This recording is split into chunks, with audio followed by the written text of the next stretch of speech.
But what you need to know about the dose-response relationship is that it is linear, non-threshold, and we'll come back to that. I think you need to know that second line. That is to say, this is the risk, this is the slope of that dose-response relationship. And it says that 5 in 100 persons, if they are irradiated to a dose of 1 sievert, 5 of them are going to die. They're going to die. Now, 1 sievert is a high dose of radiation. Computed tomography delivers about 10 million millisieverts. If you convert this down, it then becomes 5 in 10,000 per CT scan. And that's our concern. Now, 5 in 10,000 is a small risk, especially when the normal incidence of cancer mortality is 20%, 2,000 out of 10,000. But yet, those 5 cases can be avoided. Next. Got a lot of data on this.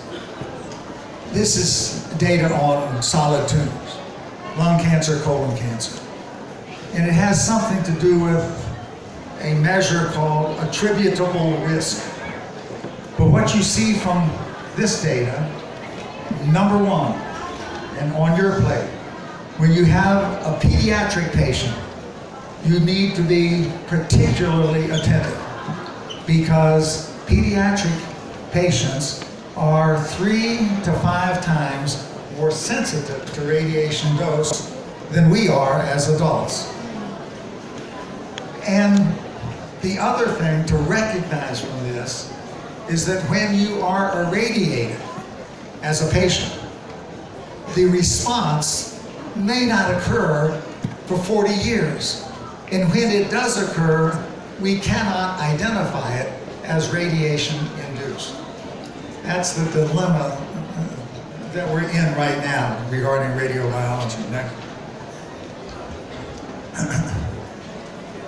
There is some data in the literature that represents a concept called radiation hormesis.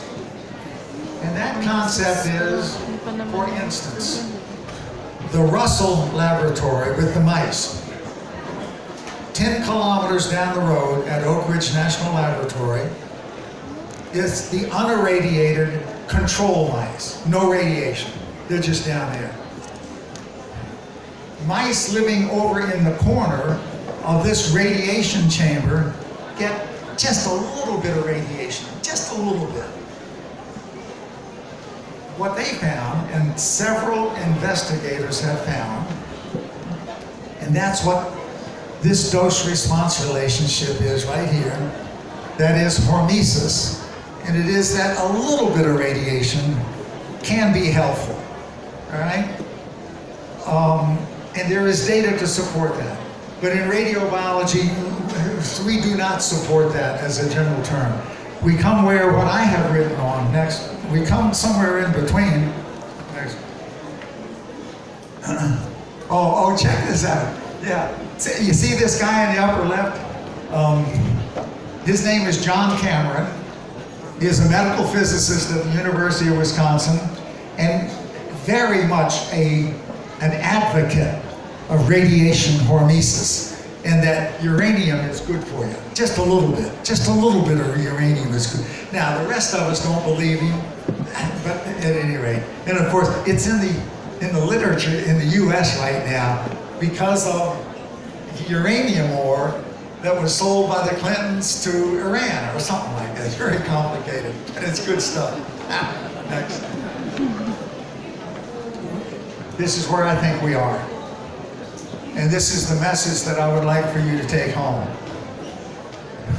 In medical imaging, we must recognize that elevated radiation exposure has a consequence later in life. But on the other hand, a low radiation dose, probably no sweat. below 50 to 100 millisieverts. And that's why I think that's where we are with medical imaging. Next. And as I say, I've written several papers on this. And that's a CT scan, and that's where it goes, down there, right? See what I'm doing? No sweat for a CT scan. On the other hand, if you are a pediatric patient, and you have a CT here, and a CT there, and a CT over there, you have 5 CT scans, and then we're really concerned. That's a lot of radiation dose. Next. This is a Beer report, biologic effects of ionizing radiation. And one of you guys mentioned the Beer studies that are from the NCRP and the ICRP. So 400, that's 40%, in the US will be diagnosed with cancer. 400 diagnosed with cancer. 200 of those will die from that cancer. I mean, that's where we are. This right here is one CT scan. One person. Next. And that one CT scan will cause an additional death in that 200 person population. But it's not until 40 years out. So we consider this, the CT scan and the dose, normal. But in fact, if you happen to be the patient, it could be deviant behavior. This is Physics Today. It's a journal that I read. And this is a article that was in the journal, and you'd have to read it. I'm not going to read it. You see this thing up there, the letter says, low-dose radiation exposure should not be feared. This was written by some physicists. And it goes on, I'm not sure, hit the next one, see what happens. Yeah, see, this is the linear threshold model. They advocate linear threshold rather than non-threshold. And I wrote back on this. And by the way, I have lots of publications, and so when I get an idea to write something, I will go get one of my residents or one of my educators, technologists, and have them on the paper. And they can publish this thing, and this is what we did next. This is in Physics Today earlier this year, 2017. And that's my t-shirt up there. You see that? Hook 'em horns. Next. This is our paper, right? And this is a response to the paper that was written by the other physicists. Next. And this is what we say. Siegel and Company correctly recognize that we do not know what a response is to medical radiation below perhaps 100 millisieverts. This is a penguin. I want you to walk away with this. We don't know what's going on below 100 millisieverts. However, many continue to subscribe linear non-threshold, and we think that's correct. So below 50 to 100 millisieverts, acceptable because of the benefit of medical imaging. But you must be careful as to how you image and what. How to penetrate, we don't just communicate since he got the latest technology. And that's another paper that I've written, and we can't go into that, but it's called Take an SFD, a screen-free day. Because what do? We go out, and it's happened here to me on this trip. You and I go out to dinner or to lunch, and there are 4 of us sitting at the table. And if you look around the table, 3 of you are on the phone, right?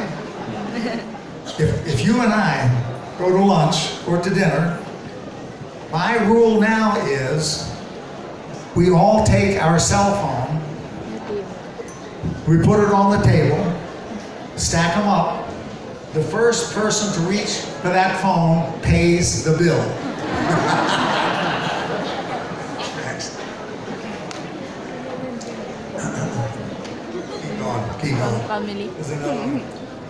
You need to know something about appropriateness. Next. What time is it getting, baby? Ha! My time is up.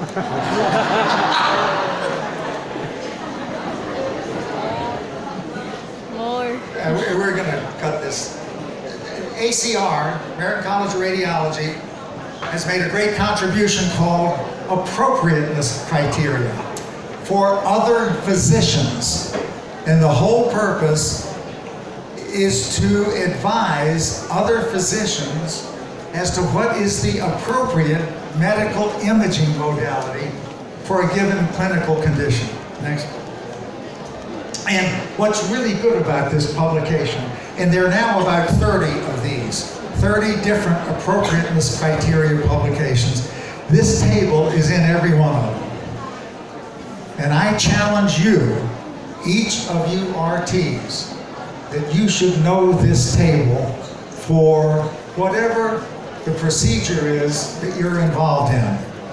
Not that you need to know exactly what the dose is, but the relative relationship of radiation dose. And it goes from 1, 2, 3, 4, or 5 radiation symbols. And you can tell radiography is going to be 1 and the cardiac cath lab is going to be 5. It's that sort of thing. 0, diagnostic ultrasound, magnetic resonance imaging. Next. Keep going. You got to click it sometimes twice. Utilization, keep going. My guess is it's the same in the Philippines, but I don't know. In the United States over the last 20 years, inflation rocks along at about 3% per year, the cost. The cost of healthcare, about 9% per year. The cost of medical imaging, nearly 20% per year. It is huge in terms of cost. And nobody knows what to do to get this under control. Next. There are some ideas.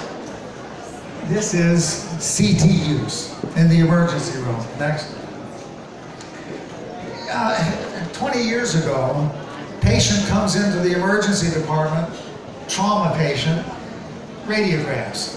Now they come in, CT scan, automatic. And yet the dose from the CT scan is 1,000 times higher than the dose from radiography. And this is what's going on in the US in terms of CT in the emergency department. This may not be a problem. What's the level of private insurance, private physician activity? This has to do with something that I've been working on for the last 15 years.